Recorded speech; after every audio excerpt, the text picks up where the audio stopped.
ఒక్కసారి కొమ్మూరి గోల్డ్ కి కాల్ చేయండి. తాకట్లో ఉన్న మీ బంగారాన్ని విడిపించి మార్కెట్ ప్రైస్ కి వాళ్ళు కొనుక్కుని మిగతా డబ్బులు మీకు ఇచ్చేస్తారు.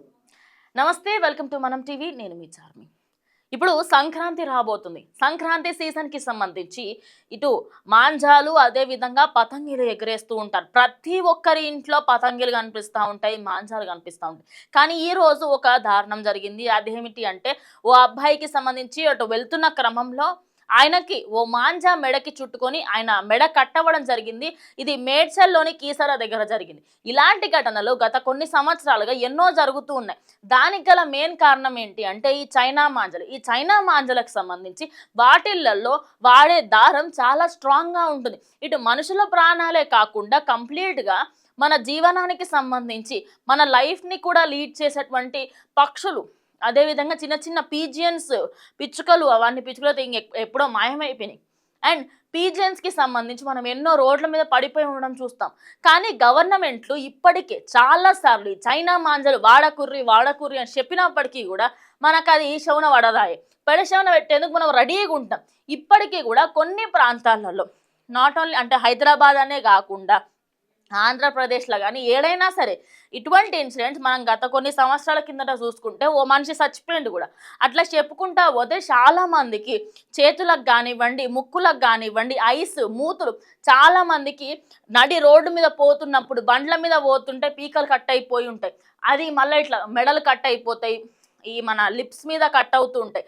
అంటే అంత స్ట్రాంగ్గా ఉంటాయి. కానీ ఈ మాంజలకి సంబంధించి అసలు సరఫరానే చేసుకోకుర్రి అంటే దీన్ని నడి రోడ్ల మీద అఫీషియల్గా అమ్ముతున్నారు.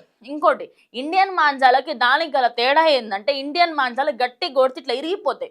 కానీ ఎవరైతే ఎగురవేస్తారో అంటే ఎగరేసేటోళ్ళకి కూడా అంటే నా పతంగి తొందరగా కట్ చేయరాదు, నా పతంగిని తొందరగా కట్ చేయకూడదు అని చెప్పేసి కొంచెం స్ట్రాంగ్గా ఉండేటివి తీసుకుంటారు. కానీ ఒక్కసారి ఆలోచించండి, మనం ఆడుకునే ఆ సంక్రాంతి పండుగకు సంబంధించి 2-3 రోజులకి, ఆ 2-3 రోజులకి మనం అందరం ఆడుకుందాం. నేను అసలు ఆడుకోవద్దని చెప్పా.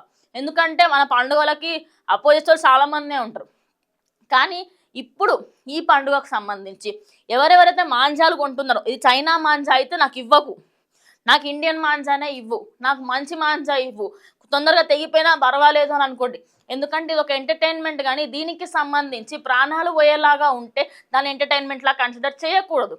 సో ఇలాంటివన్నీ జరగకుండా ఉండాలంటే పోలీసులు ఇప్పటికే మేడ్చల్ అదేవిధంగా దాని ఆవరణంలో ఉన్న ఇంకొన్ని ప్రాంతాలకి సంబంధించి ఆ ఏరియాకి పక్కనే ఉన్న ఇంకొన్ని ఏరియాస్ పైన కూడా నిఘా అయితే పెట్టారు. ఆల్రెడీ దానికి సంబంధించి పోలీసులు ఇప్పుడు ఎక్కడ ఏంటి, ఎందుకు ఇంకా సరఫరా చేస్తున్నారు, అసలు ఎందుకు ఇంకా అమ్ముతున్నారు, ఈ చైనా మాంజలు ఆపకపోతే సీరియస్ యాక్షన్ తీసుకుంటామని కూడా పోలీసులు అయితే చెప్పడం జరిగింది. మేడ్చల్ పోలీసులు అయితే ఇప్పటికే దాని మీద ఒక నిఘా కూడా పెట్టారు. ఎవరెవరైతే ఈ సంక్రాంతికి సంబంధించి మాంజాలు అమ్ముతూ ఉన్నారో, మాంజాలు అమ్మేటప్పుడు చైనా మాంజాల కావా అని చెప్పేసి ఖచ్చితంగా చూసి వాటికి సంబంధించి చైనా మాంజాలు అయితే కొనకుండా ఉంటే చాలా బెటర్. ఎందుకంటే ఇంతమంది ప్రాణాల మీదకి వచ్చే బదులు కొద్దిసేపటికి మనం ఎంజాయ్ చేయడానికే కాబట్టి ఎవరికో పోటీ అన్నట్టుగా కాకుండా ఖచ్చితంగా మన ఆరోగ్యాలు కూడా మన జీవితాలు కూడా మనం చూసుకోవాలి. కాబట్టి సంక్రాంతిని అంగరంగ వైభవంగా చేసుకుందాం, కానీ జాగ్రత్తలతో పాటిద్దాం. చైనా మాంజాలు వాడకుండా అదేవిధంగా పేపర్ పతంగులు కూడా వాడితే చాలా మంచి. చాలామంది ప్లాస్టిక్ పతంగులు వాడుతుంటారు. ఆ ప్లాస్టిక్ మళ్ళీ వెళ్ళి కాలువలలో ఎక్కడో కొద్దిగా పడుతూ ఉంటుంది. ఈ 2 విషయాలు జాగ్రత్తగా చూసుకుంటే, మన పాతకాలంలో కూడా పతంగిలు ఎగరేసిర్రు. ఇప్పుడు ఏంటంటే మనం కొంచెం అడ్వాన్స్ అయినాక అంతే. సో ఈ విషయానికి సంబంధించి అందరూ జాగ్రత్తలు తీసుకుంటారని అనుకుంటాను. ఎందుకంటే స్టార్టింగ్ ఇంకా జనవరి కూడా రాలేదు. జనవరి వస్తే ఇంకెక్కువ పెరుగుతుంటాయి పతంగిలకు సంబంధించి. సో అందరూ కూడా జాగ్రత్తగా ఉండాలని కోరుకుంటున్నాను. ఇది ఇవాళ వీడియో. ఇంకో వీడియోతో మళ్ళీ కలుస్తాం. అంటే కీప్ వాచింగ్ మనం టీవీ.